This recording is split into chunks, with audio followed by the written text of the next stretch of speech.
Mamdani at the White House today. 3 Eastern is when the meeting's set for. So will happen right when we finish. We will bring you what we hear from it. It's not open to the press. I think that's a bit of a miss.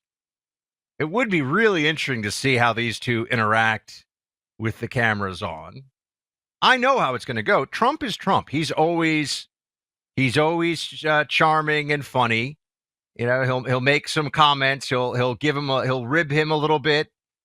Mamdani, you got to remember, for all of his idiotic and self-defeating policies, Mamdani is a guy who also knows how to grip and grin and make people feel like he gives a damn about them. So that's going to be interesting, but it's going to happen right. So I can't bring it to you live here. I was hoping it would happen while we were on the air, and so we could either go right to it live or we could bring you some of the cuts. But it's actually going to be right after we finish. But Monday, when Clay's back, we will certainly dive into that with all of you. But even the run-up to this meeting, should we say the Socialism Summit, is getting quite a bit of attention. And I think that you have a Democrat Party that's still trying to figure out the best way to message all of this. There's a lot going on. More Democrats are socialist, and I'm talking about elected Democrats now, but more Democrats are socialist in their hearts than will ever say so out loud. The Democrat Party is in so many ways indistinguishable from a democratic socialist party, say, in Europe. I don't even know if you could find any really distinguishing characteristics. They want a lot more taxation, a lot more government control. They want single-payer health care. They really just want the government to be making all decisions everywhere for everyone.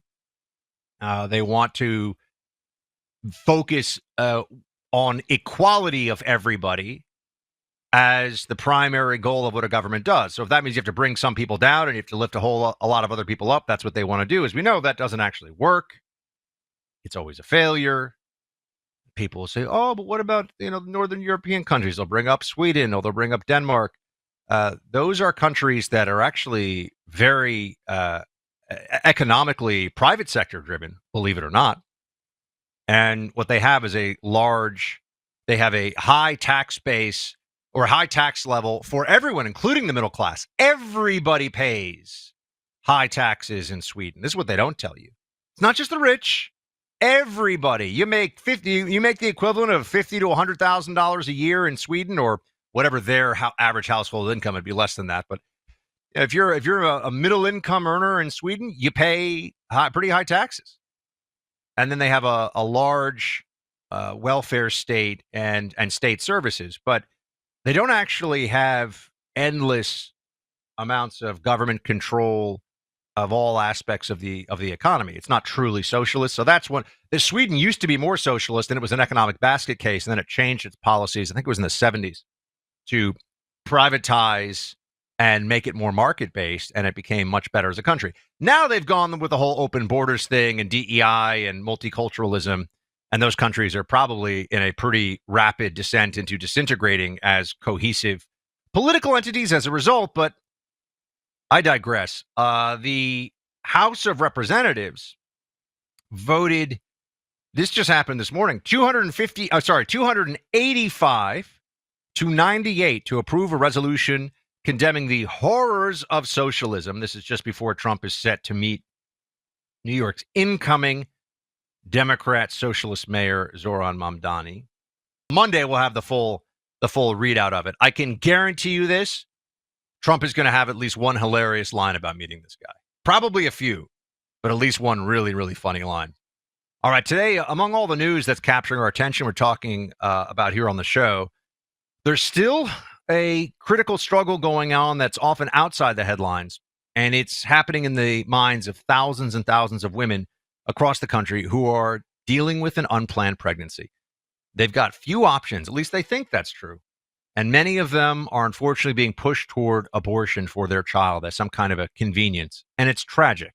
Nearly 1 in 4 pregnancies today end in abortion. That's over 3,000 lives lost every single day. There's a nonprofit, though, that is doing something about this right now, today, and has been doing this for years. That's the Preborn network of clinics. Preborn invites mothers into their clinics with love, warmth, and support, and gives them a free ultrasound so they can meet the tiny baby in their womb, see that heartbeat, establish that connection. And then they say, please have the baby, and we'll help you for 2 years after the baby's born. And this love and support and outreach from Preborn has saved 350,000 babies to date in this way. Just $20 a month can help save a little baby every month. That $28 figure, by the way, that's the price of one ultrasound.